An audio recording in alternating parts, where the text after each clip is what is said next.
Lepas menjadi bupati, kenapa kembali pengen terjun ke politik? Kenapa nggak bisa lepas dari politik? Ya, yang pertama, saya ini sarjana ilmu politik. Ya, artinya saya memang sekolah saya ada di sana. Nah, artinya apa? Bahwa Allah Subhanahu wa taala itu memberikan ilmu kepada saya ada di bidang politik. Berarti Allah menyuruh kita, beribadahlah kamu di dunia politik.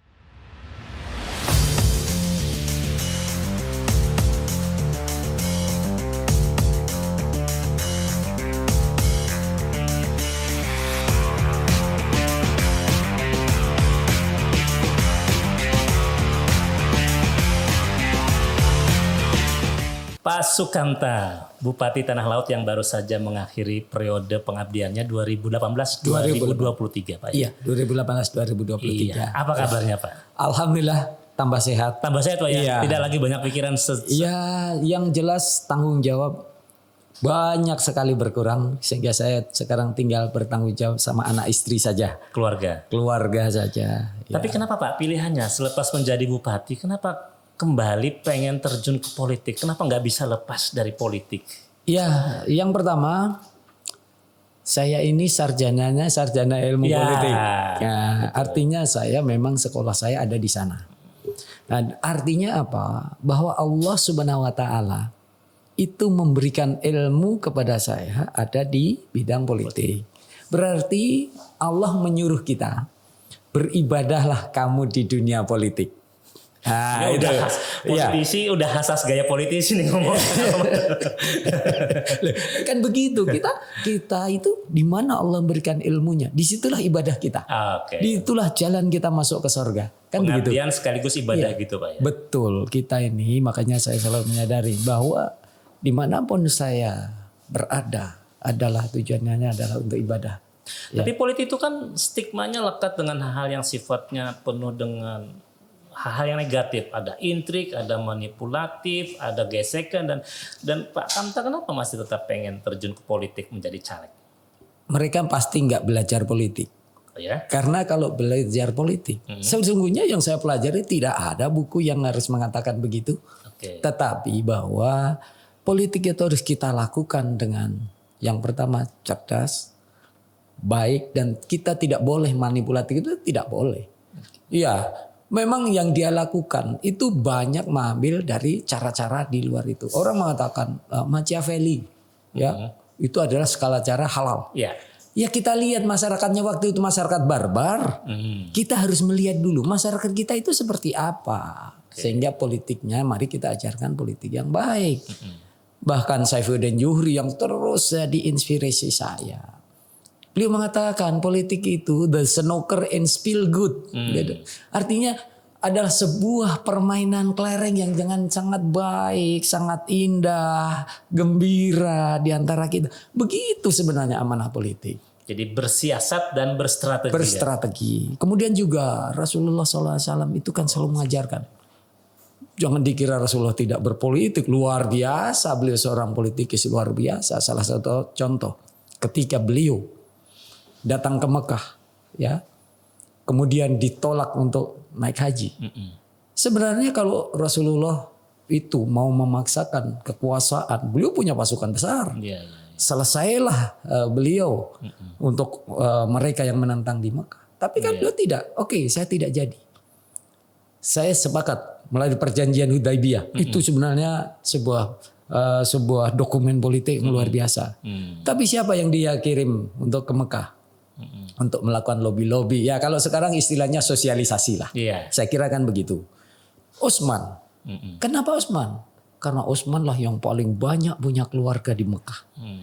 Beliau lah mensosialisasikan. Sehingga pada tahun berikutnya ketika Rasulullah datang.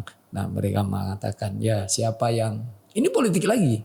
Siapa di dalam rumah Abu Sufyan. Padahal Abu Sufyan adalah musuh utama Rasulullah waktu itu. Karena beliau pemimpin kafir Quraisy. Siapa yang masuk ke rumah Abu Sufyan? Aman. Loh, musuh besar loh. Tapi masuk situ aman. Iya. Enggak malah diserang. Nah ini kan sebuah politik yang luar biasa. Ya. Kemudian siapa di Masjidil Haram? aman. Nah, ini kan sebenarnya sebuah ajaran politik. Artinya kita tidak boleh politik itu dengan cara-cara yang tidak baik. Dengan cara-cara yang baik. Banyak Rasulullah itu di dalam berpolitik itu dengan cara-cara yang bagus. Tidak dengan cara-cara manipulatif, dengan memperbanyak hoax, ya, apalagi harus menjelekkan orang lain. Ya. Ini sepertinya jadi model sosial Pak Kamta nanti kalau berdakwah di referensi Iya. politik yang ini ya. Iya, saya. Termasuk cara bersosialisasi sebagai calon juga nanti Pak. Betul, iya. Saya bilang saya tidak suka politik belah bambu. Artinya saya ingin naik tapi harus menginjak yang lain. Oke. Tidak mau. Tidak ada kebaikan sedikit pun. Saya ingin katakan, saya misalnya mau menjelekkan orang calon kompetitor kita. Ya. Itu sesungguhnya kita sudah, Rasulullah mengatakan waktu itu dia bertanya dengan para sahabat, tahukah kalian orang-orang yang bangkrut? Kata sahabat, orang yang gagal dalam bisnisnya. Kata Allah, bukan. Orang yang begini, bukan. Yakni orang yang menghadap Allah dengan pahala yang ibadah yang banyak, tapi ternyata pahala itu sudah habis. Karena apa? Karena hanya perbuatan yang namanya ghibah. Nah, kita menjelekkan kompetitor. Kalau tidak benar, maka itu jadi fitnah. Kalaupun benar, jadi ghibah. Terus pertanyaan kita, apa untungnya? Ya, apa sih untungnya dari berbuat seperti itu? Nah, kalau memang kita pingin, tunjukkan bahwa sekarang kita sudah berbuat apa, ya, apa yang sudah kita lakukan, maslahat apa yang sudah kita, dan kita ingin melakukan sesuatu nanti itu yang memberikan masalah yang besar bagi masyarakat itu apa? Ngomong-ngomong soal berbuat dan apa yang sudah dilakukan sebagai mantan wakil bupati dan mantan bupati, iya. Apa sih yang sudah pernah Bapak lakukan? Saya di Tanah Laut. Di Tanah Laut ya? Ya, di Tanah Laut.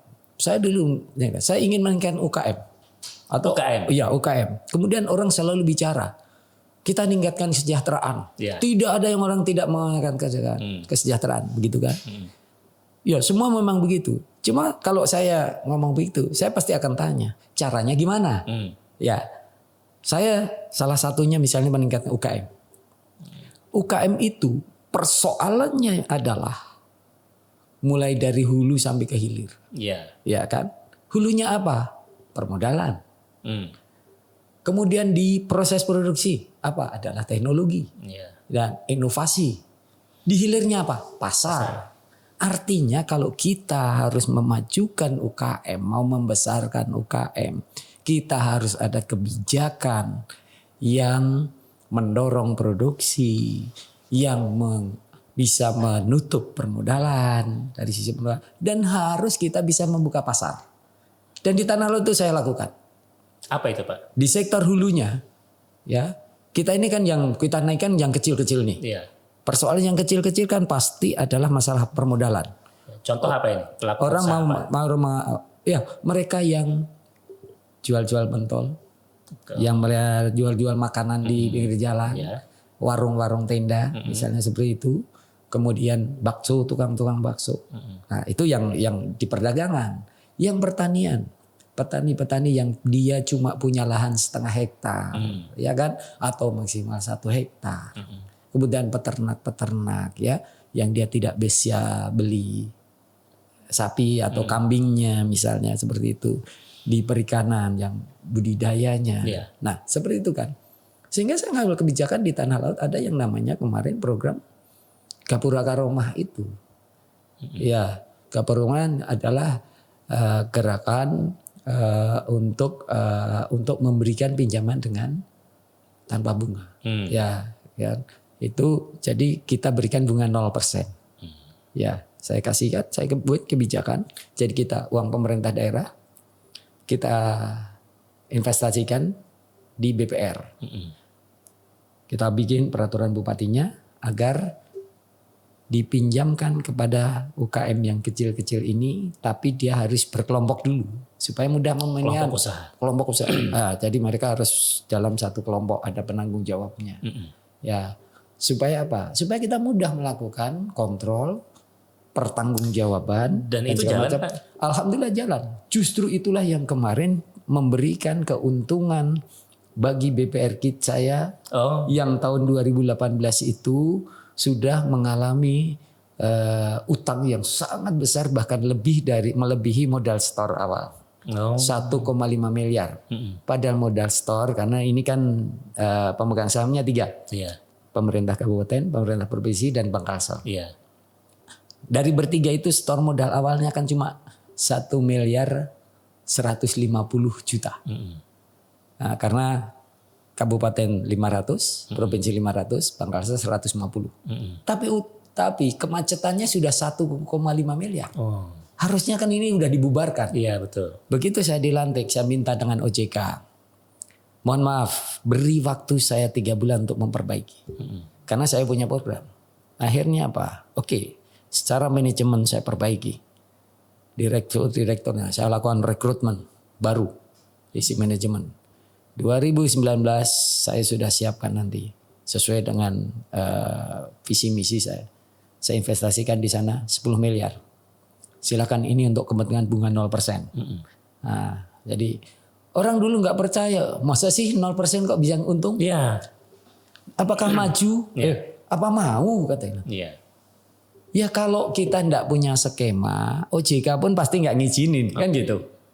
Iya, tapi ini harus ada skemanya. Saya bikin skema. Skemanya begini. Siapkan 3 miliar untuk pinjaman sampai dengan 5 juta. Ya, karena kayak tukang bakso, tukang Iya. pentol, es, itu kan perlunya kadang hanya 2 juta. Nggak banyak ya. Tidak banyak dia. Dan ini yang kemudian sering jadi makanan rentenir. Ya, karena keperluannya 1 juta, 2 juta. Ini kan, dan tapi ini jumlahnya banyak. Iya, iya, iya. Ya, ini yang selalu dimakan oleh rentenir. Sehingga mereka juga bukan tambah berkembang tapi malah kebangkrutan. Program itu berjalan di awal Bapak mulai menjabat sampai di akhir masih berjalan. Sampai hari ini masih berjalan. Ya, Dan itu benar-benar menyentuh Pak ya, menyentuh kepada pelaku usaha kecil yang memang kesulitan permodalan. Ya. Ya, kesulitan permodalan. Nah, itu jadi itu 5 juta siapkan 3 miliar untuk 5 juta ke bawah. Dan itu betul-betul free. Tidak boleh ada potongan-potongan. potongan.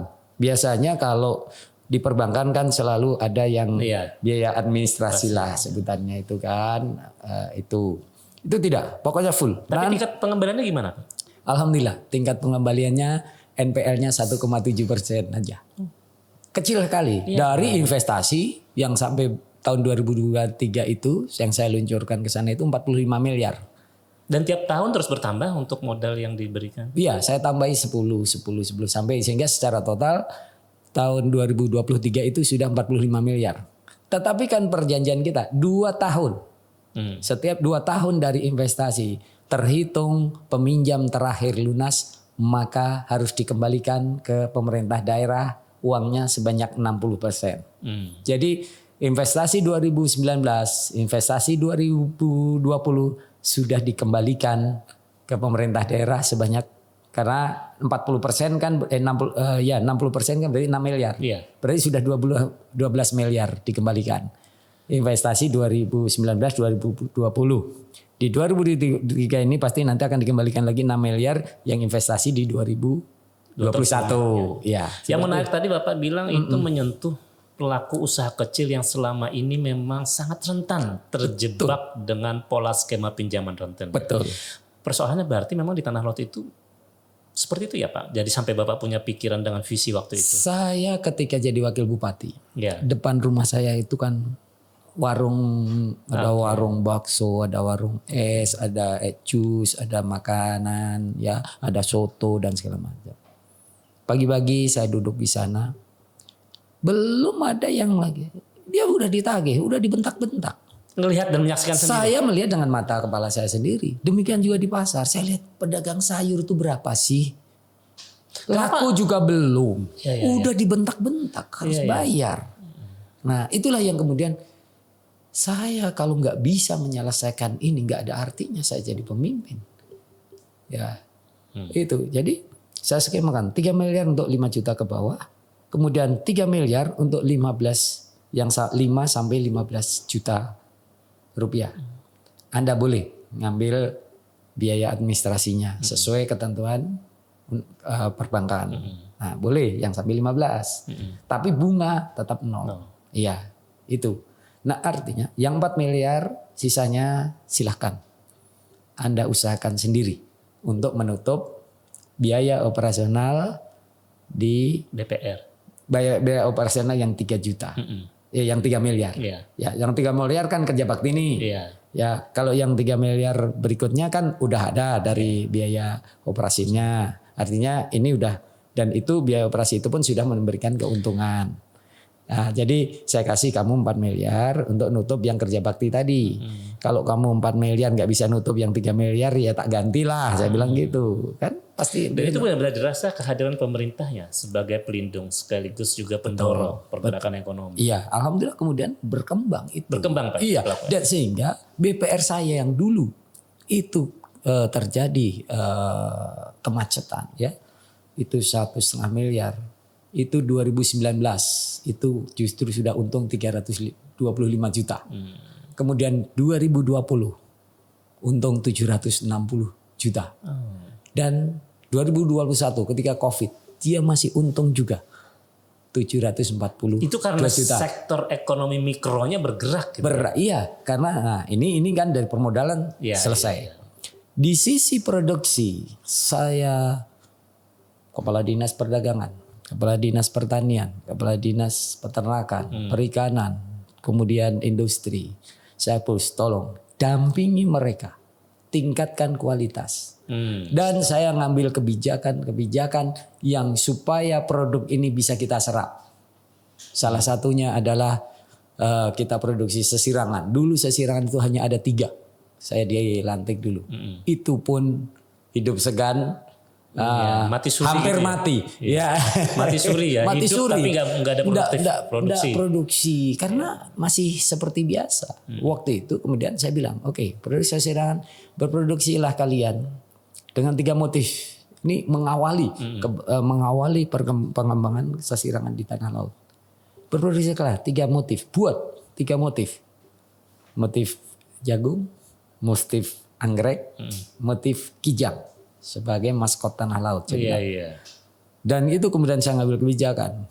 Seluruh pegawai perangkat desa, BPD, agar setiap hari Kamis memakai baju sesirangan dengan 3 motif tersebut. Ini sebagai pemantik untuk stimulusnya saja. Akhirnya kan pegawai kan tidak mungkin cuma beli 1.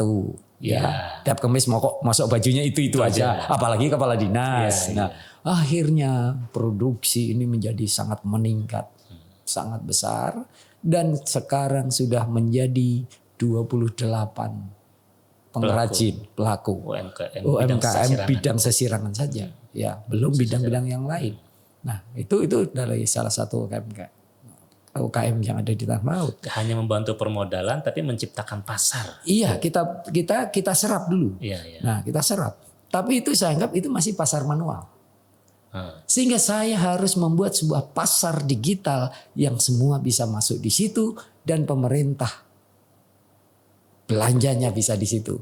Makanya kemudian saya bikin marketplace di tahun 2020 yang namanya Sosialita, Sistem Order Instansi Lingkup Tanah Laut. Itu pasar digital dan kita minta UKM untuk ada di sana. Bukalapak di dalam Bukalapak di situ ya. Dan saya wajibkan seluruh pemerintah daerah, perangkat pemerintah daerah, baik itu dinas, badan, sekretariat, kecamatan, agar belanja kantor yang di bawah 50 juta belanjanya di Sosialita. Di bawah 50 juta. Yang di bawah 50 juta. Karena yang bisa order langsung kan di sana. Betul. Itu 2020. Nah, sebelum Bapak Presiden 2022 menyuruh kita daerah membuat katalog lokal. Saya sudah 2020 bentuk itu. Karena apa? 2019 waktu itu saya sudah menghadap Pak Kepala LKPP waktu itu. Saya minta diizinkan, saya ingin membuat katalog lokal. Tetapi waktu itu prosesnya masih sangat luar biasa, sangat sulit karena harus melalui pemerintah provinsi dulu. Artinya harus provinsi dulu baru kita. Pikiran saya, ya kalau provinsinya nggak, kalau nggak, kapan saya bisa bikin? Makanya kemudian kita pokoknya bikin yang bisa dulu lah. Yang bisa ketimbang order langsung ke toko-toko secara manual, ini kan malah tidak terkendali dengan baik. Makanya kemudian saya bikin aja, kita pasar digital kita. Maka waktu itu kita luncurkan pertama itu di akhir 2020. Itu pun dari anggaran perubahan.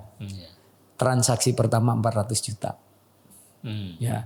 Dan alhamdulillah kemarin saya cek sampai dengan bulan Oktober 2023.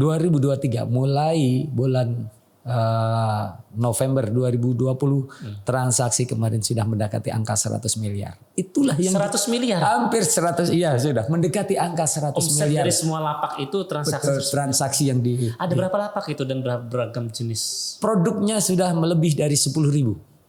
Yang 10.000. ada 10.000 macam produk. Dan itu pelaku UMKM dan pembelinya itu dari pemerintah. Tanah laut sendiri ya. Sekarang sudah tidak tanah laut. Pemerintah di luar tanah laut sudah banyak yang belanja ke situ. Inilah yang saya katakan. Ini pasar. Kata kuncinya adalah bagaimana kita bisa membuka pasar yang luas. Karena itu kalau pasarnya bagus, UMKM kita pasti akan berproduksi. Menyangkut penyertaan modal, menyangkut permodalan, saya bilang tidak ada rakyat tanah laut yang tidak punya akses permodalan. Karena apa? Karena ada yang 0%. Kalau lebih tinggi ada KUR, ya ada KUR. Dan kemarin sebelum saya selesai saya berikan ide, coba sekarang kita investasikan untuk pakai bunga, tapi bunganya jangan besar-besar. Misalnya 6 atau 7%. Ya, kita sudah punya pengalaman mengelola bunga 0%, 6 atau 7%. Untuk apa? Untuk memperbesar itu penyedia-penyedia kita yang masih kecil-kecil itu, yang dapat pekerjaan PL itu kan dia nggak punya uang cash kan? Ya, saya bilang, udah investasikan di BPR. Nanti penjaminan, nggak usah jaminan sertifikat dan nggak usah saya bilang. Jaminannya siapa? Jaminannya adalah pemberi pekerjaan, PPK saja. Itu kan kredit aman. Karena apa? Ketika yang bayarin kita juga. Tinggal pindah buku aja. Supaya ini jadi besar penyedia-penyedia kita. Itu adalah sesuatu yang sudah Bapak letakkan menjadi pondasi dalam ini. Ya. Itu adalah sesuatu yang dirasakan langsung oleh masyarakat. Ya. Tetapi biasanya kan kepala daerah itu kan punya mimpi besar. Betul. Punya harapan dan ambisi meninggalkan sesuatu yang bisa menjadi mercusuar. Jadi legasi. Ya. Apa yang belum tuntas dan itu menjadi sebuah ambisi Bapak tetapi itu belum terlaksana Pak? Ya, oke. Selalu kan orang selalu bertanya, Pak, suka dukanya apa? Ya begitu kan? Iya. Saya ada yang paling berduka sampai hari ini. Berduka. Sampai bagi hati saya ini masih berduka. Ya. Dan kecewa berat saya waktu itu.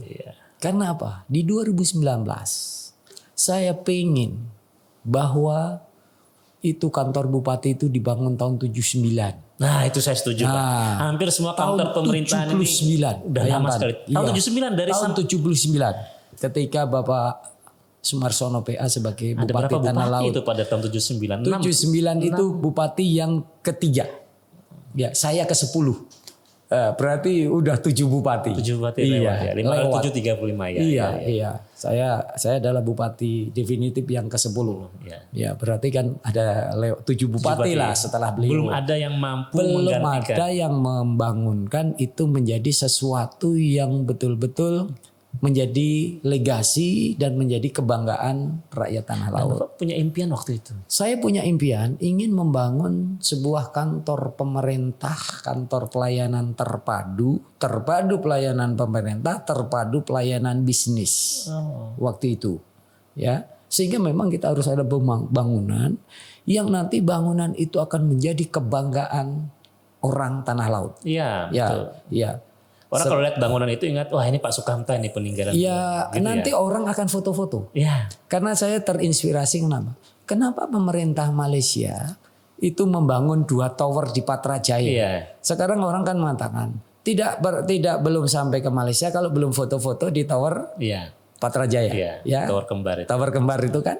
Nah, saya terinspirasi itu sehingga orang nanti belum merasa sampai Tanah Lot kalau belum berfoto-foto di depan kantor bupati. Oke. Nah itu kan bagian dari promosi, bagian dari mengenalkan Tanah Laut itu. Apa hambatannya itu Pak?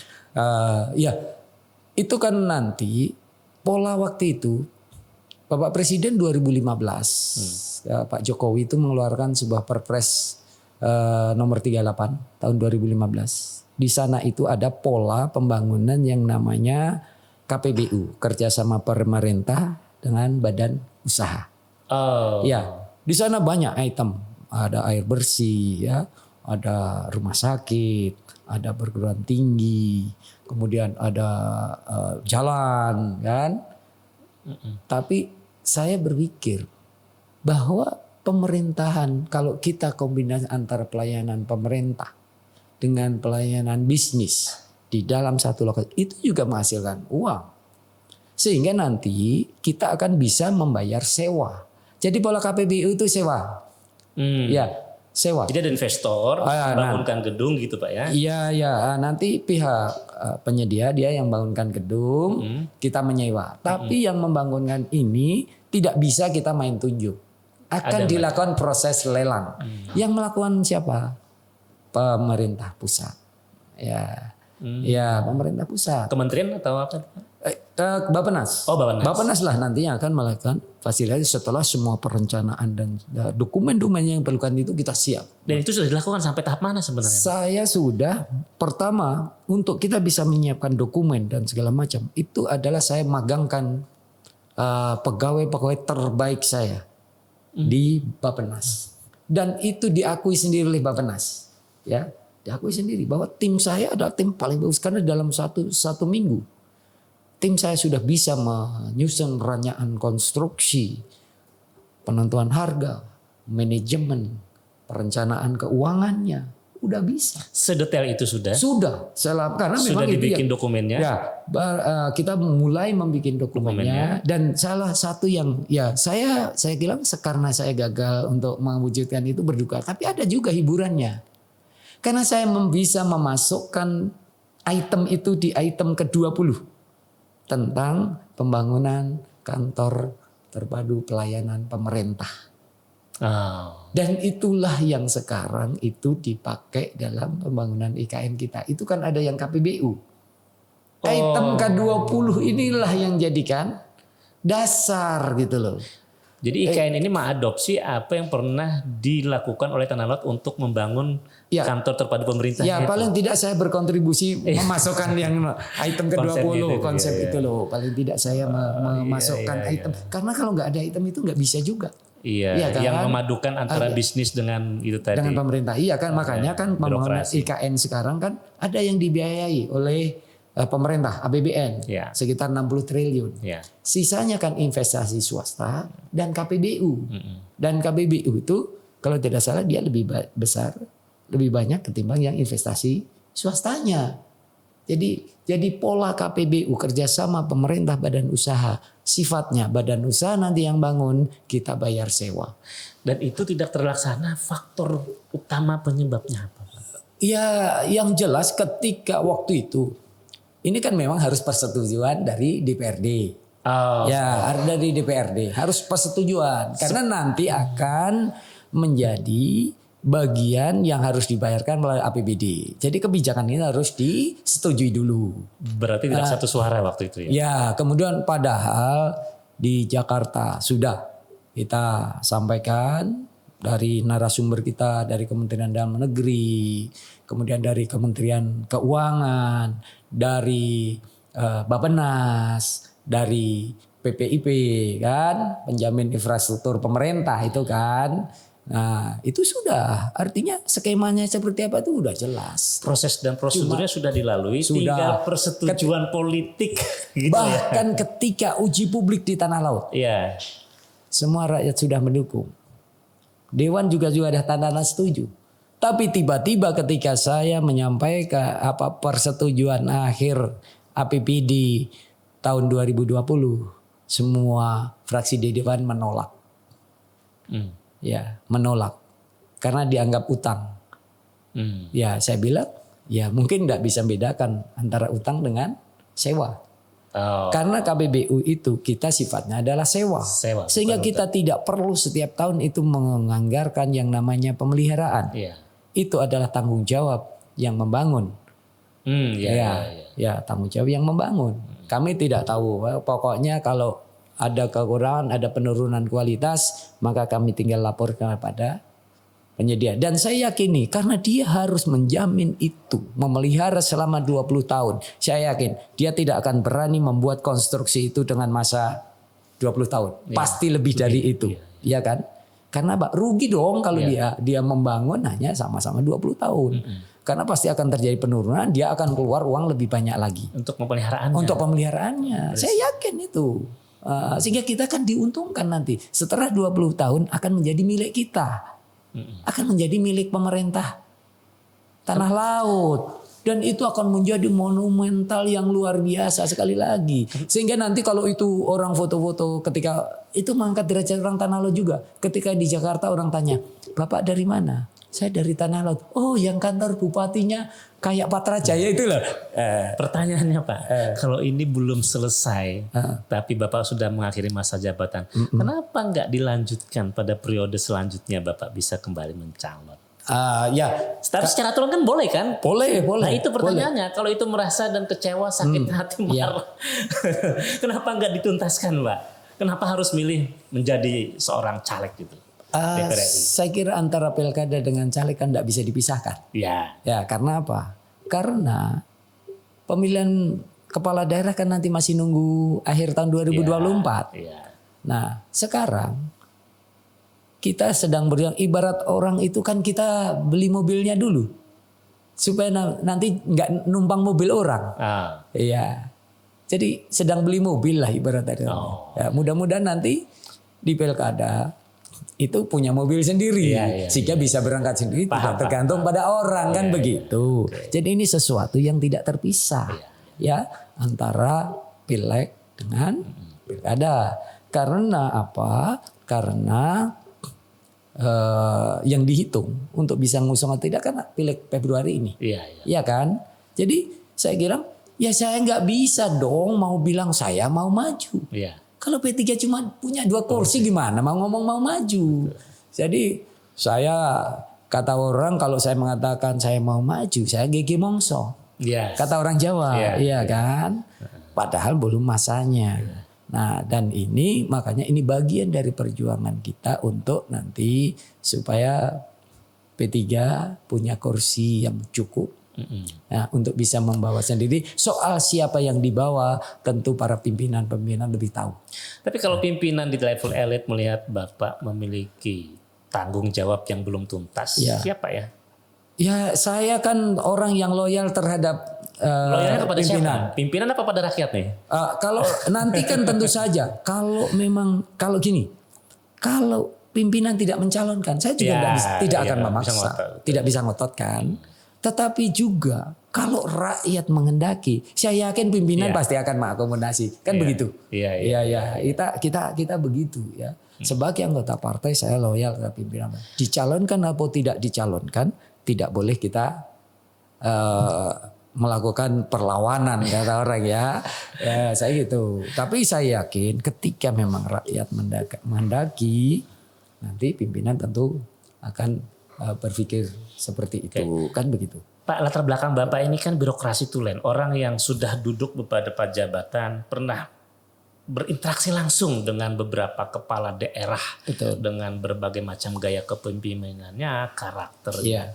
Pak, kira-kira Pak dengan modal yang Bapak dapatkan terkait dengan itu, apa sih yang sangat membedakan antara orang dengan background birokrat dan orang dengan dunia politik itu, yang garis tengahnya itu gimana Pak? Ada.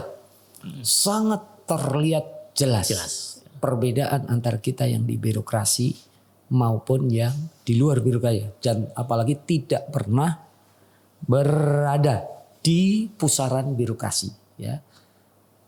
Perbedaan sangat jelas. Karena apa? Menggunakan uang pemerintah itu semua ada aturannya ya. Pemerintahan itu semua adalah taat pada aturan ya.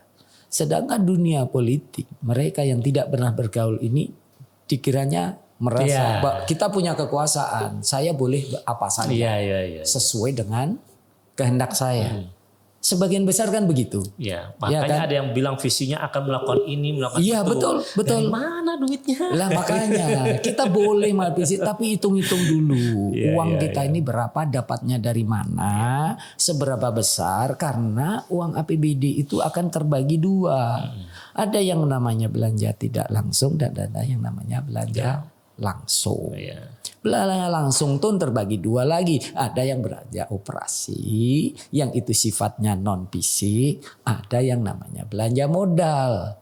Nah itu kan semua harus dihitung. Ya, saya yakin kalau yang bukan dari birokrasi, dia nggak tahu.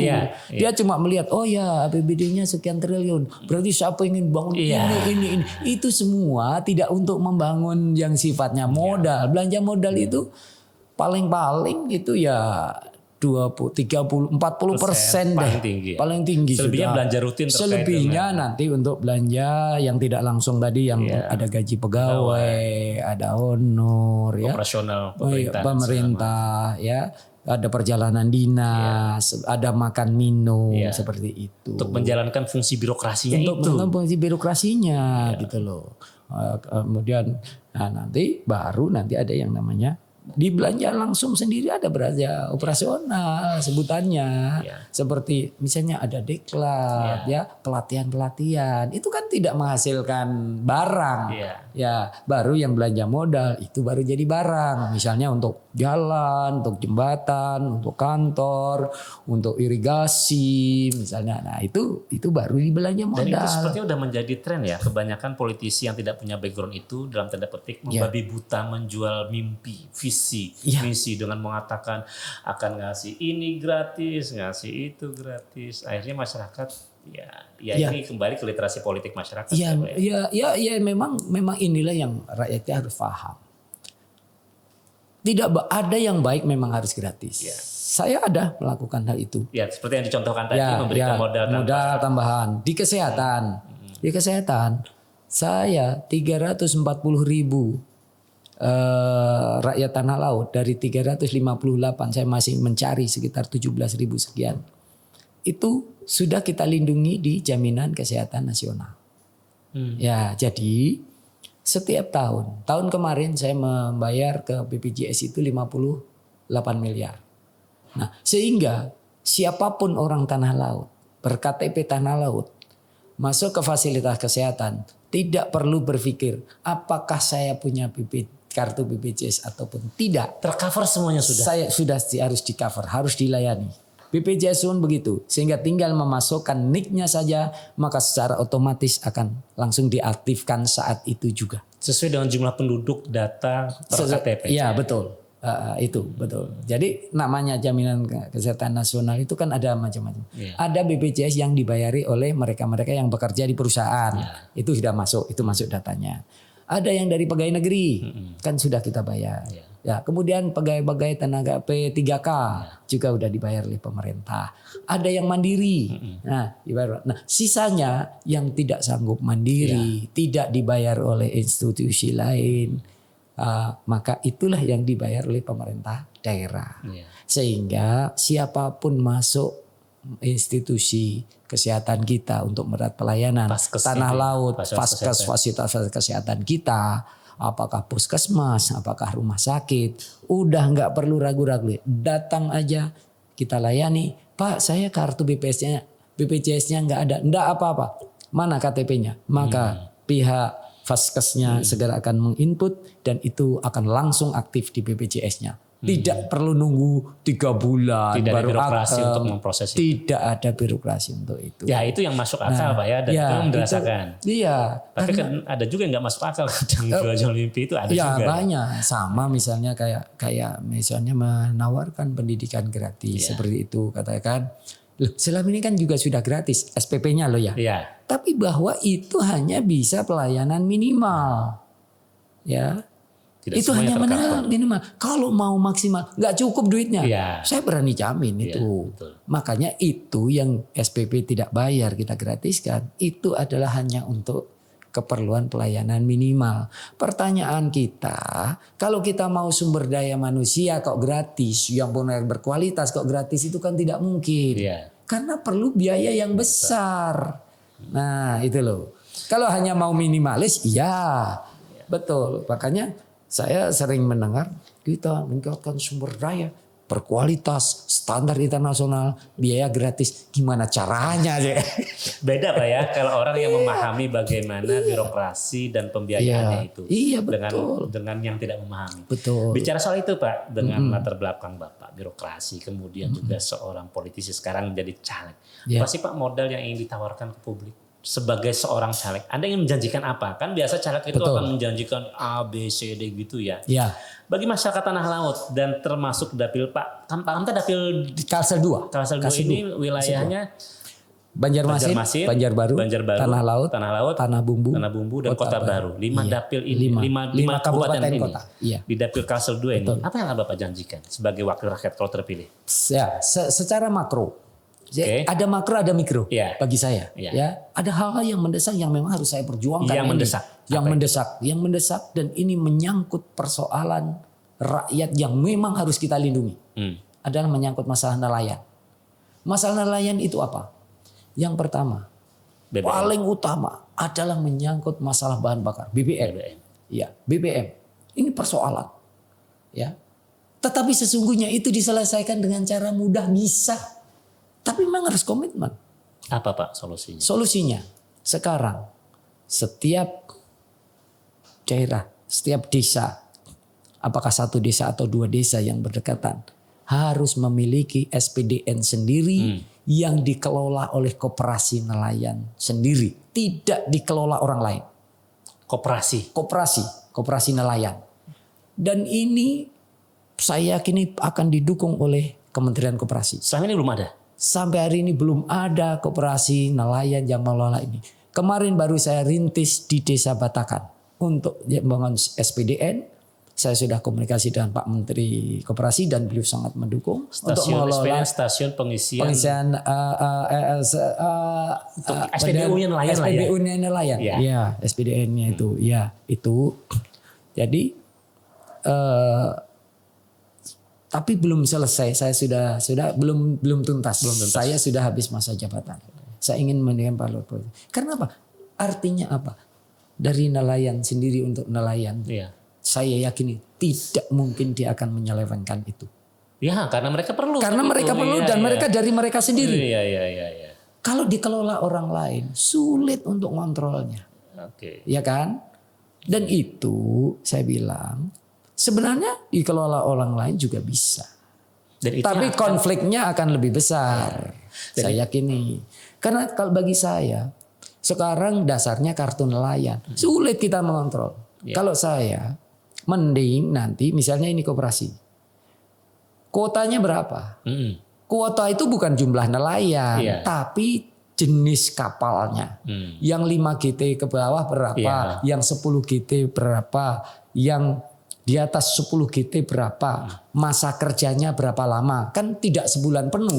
Kalau nelayan yang besar itu nanti akan ada semingguan dia libur karena bulan terang. Kalau bulan terang itu ikannya nggak ada tangkapnya, gitu nggak mereka masang jaring, masang itu ikannya nggak karena dia melihat hasilnya tidak sesuai, sehingga mereka akan libur sehingga hari kerja nelayan itu berapa?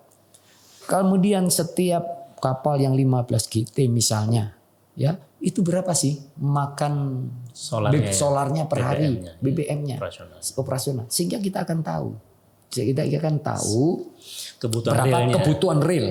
Ya setelah kita itu, setelah ketahui misalnya kuotanya adalah 110 KL kiloliter, masing-masingnya kita pakai seperti pakai pemilikan ada, masing-masing kita kasih seperti ATM aja. Bekerja sama dengan perbankan, makanya tiap ngambil gesek aja di situ. Nah masalahnya kan tinggal di akhir bulan lihat aja, print out, minta print outnya. Kalau dia bilang belum kok sudah habis, ya kita lihat rakyat kita ngambilnya berapa. Ya 110 KL setelah dilihat print outnya, hitung-hitung, loh cuma 90, yang 20 kemana? Ya. Ya kan? Kita kan bisa pertanyakan begitu. Bapak yakin bisa menciptakan semacam pola dan sistem seperti itu? Kalau saya DPR RI, saya tentu bisa. Saya akan bicara dengan BPH Migas, saya akan bicara dengan Ya, Pertamina, karena menyangkut jangkauannya- kuota. Jangkauannya di sana. Saya bisa memberikan, Ya, di pusat Pak ya. iya bisa mempus di sana. Saya bisa mempus bupati, data, lakukan pengawasan. Yang mengawasan Pak di DKPP setempat. Oke. Yang ketika setiap datang BBM harus ada laporannya sehingga nanti kita bisa mencek berapa yang sudah datang. Jangan 110 yang datang, cuma 80. Iya. Ya kan? Ada manipulasi data juga. Yang 30 Nggak sinkron. entah kemana. Dan itu mungkin. Saya tahu betul likul-likul yang begituan. Iya. Nah, dan ini sepanjang ini kan banyak sekali. Ya, tanah laut, itu tanah bumbu, saya kota bilang itu yang mikronya Yang mikro, yang makronya? Yang makronya kita ini sudah lama sejak seingat saya sejak Pak Hasan Aman yang namanya Banjar Bakula. Iya. Metropolitan Banjar Bakula. Itu kan kekuatan ekonomi Kalimantan Selatan. Di wilayah timur dulu ada yang namanya wilayah pembangunan Tanah Bumbu, Kota Baru dan Tanah Bumbu sekarang. Sekarang Banjar Bakula sendiri yang baru bekerja apa? Baru perhubungan bis Tayo itu. Iya. Koneksikan oleh Baru transportasi koneksi saja. transportasi itu saja. Yang kedua baru air bersih. Itu pun baru saya yang memanfaatkan maksimal. Iya. Yang lain belum. Saya ingin kekuatan ekonomi. Ekonominya. Yang jadi metropolitan ini. Karena kalau ini berkembang besar. Maka dia akan menggeret saudara-saudara kita yang di wilayah hulu sungai. Sebagai pusat produksi yang akan diserap sini. Jadi investasi di wilayah Kalsel 2 itu harus kita dorong. Karena apa? Kosnya akan lebih murah. Iya. Karena keluar masuknya itu kan ada lebih dekat melalui laut. Biaya paling efisien untuk barang jasa kan adalah pelabuhan. Iya. Dan saya sudah menciptakan, sudah ada di tanah laut itu embrio pelabuhan yang sangat dimungkinkan untuk besar. Untuk membackup pelabuhan Trisakti kita. Karena Trisakti kalau mau dibesarin juga sudah berat, sudah sulit. Tantangannya sangat luar betul biasa, ya. kosnya sangat mahal. Iya. Kalau nanti dibangun yang sekarang, yang dulu saya hibahkan tanahnya 6 hektar. Dan sekarang baru terpakai sangat sedikit, dibangun pelabuhan besar. Maka inilah yang akan menjadi pemantik untuk inti ekonomi Kalimantan Selatan yang akan nanti menaikkan perekonomian Kalimantan Selatan. Harus dari Dapil 2 ini. Dan kita ingin mengkoneksikan antara kekuatan ekonomi wilayah timur yang ada di Kota Baru dan Tanah Bumbu. Ketika dua kekuatan ekonomi terkoneksi dengan baik, Kalsel saya yakini akan bisa berperan besar dengan adanya IKN. Iya. Itu pemikiran saya yang secara makro. Itu. Jadi mau nggak mau investasi harus didorong ke sini supaya menyerap produk-produk rakyat Kalsel. Tanpa itu berat kita. Ya, untuk bisa menjadi besar. Itu makro saya Kalimantan Selatan. Jadi kita punya inti kekuatan yang besar adalah wilayah timur. Kalimantan Selatan, Tanah Bumbu, Kota Baru, dan Banjar Bakula. Ini inti ekonominya Kalimantan Selatan. Itu yang harus saya perjuangkan. Iya. Dan itu belum bisa dilakukan karena memang konsep-konsep pembangunannya belum menyentuh kepada arah yang substansif tadi itu Pak ya. Iya, dulu saya bersikeras agar bandara ini pindah ke Maluka Bauli, Iya. ke tanah laut. Iya. Saya tidak berpikir supaya tanah laut keren, tanah laut tidak. Karena dengan ada bandara di Maluka Baulin, saya yakin nih perkembangan Banjarbaru, Banjarmasin dia akan mengarah ke bandara sehingga kita Banjar Bakula ini, Banjarmasin, Banjarbaru, Banjar Tanah Laut ini akan berkembang menjadi lebih cepat pertumbuhan perumahan, pertumbuhan Iya, pemerataan itu. Iya, akan mengarah ke sana sehingga kita ini nanti akan menjadi satu Banjarmasin, Banjarbaru, Tanah Laut itu akan sudah menjadi satu kesatuan. tumbuh dengan cepat. Itu yang saya pikirkan. Saya tidak selalu berpikir walaupun saya tanah laut, tidak berpikir lokal tanah laut, tapi saya berpikir bagaimana Kalimantan Selatan ini. Ya, karena Jadi masing-masing besar. masing-masing kota bisa menjadi penopang ya. Bisa. Ketika Banjarmasin sudah terlalu sumpek, Betul. tidak bisa lagi Tidak bisa lagi dikembangkan lebih ada besar. ada Banjarbaru yang masih Ada bisa, masih. ada Batola juga. Ada Barito Kuala, ada kita, Tanah dan laut kita juga. tanah Ya. laut justru masih. Tanah laut bisa menjadi Iya. penyuplai untuk kebutuhan sembako, setidaknya menutupi. Betul. ya kan? Dan ketersediaan lahan untuk Iya. itu kita masih lebih dari cukup. Iya. Saya sudah selalu menghitung bahwa kita untuk investasi, untuk pengembangan itu saya masih ada sekitar 160 sampai 170 ribu hektar yang bisa untuk itu. Prestasi yang dilakukan. Iya, karena saya bilang luas tanah laut itu kan 363 ribu hektar. 32 ribu adalah kawasan hutan. Iya. Ya, kemudian kebun kelapa sawit kita itu sekitar 88 ribu. Ya, kemudian 25.500 adalah kawasan lahan pangan berkelanjutan. Sekitar 40 ribu adalah untuk pemukiman. Selebihnya kan bisa kita berdayakan untuk investasi dan sehingga masih ada sekitar 160 sampai 170 ribu. Nah, loh ini kan peluang besar untuk investasi. Iya. Dan ketika investasi itu dampaknya siapa? Kalsel yang besar. Walaupun tempatnya di tanah laut, tetap Kalimantan Selatan yang akan mendapat efek. Saya ambil contoh, itu yang ada di Lianganggang, itu pegawainya paling besar adalah Banjarmasin, bukan orang tanah laut. Efek ekonominya, orang belanjanya Banjarbaru, Banjarmasin, bukan Plehari. Iya. Saya selalu berpikir begitu. Makanya saya pengen nyalek supaya saya bisa lebih besar lagi gitu loh. Bukan hanya untuk tanah laut, tapi untuk Kalimantan Selatan, untuk bangsa dan negara ini. Ya itu kalau saya ada di pusat. Iya. Jangkauannya lebih luas dan Jangkau luasnya dan manfaatnya lebih besar.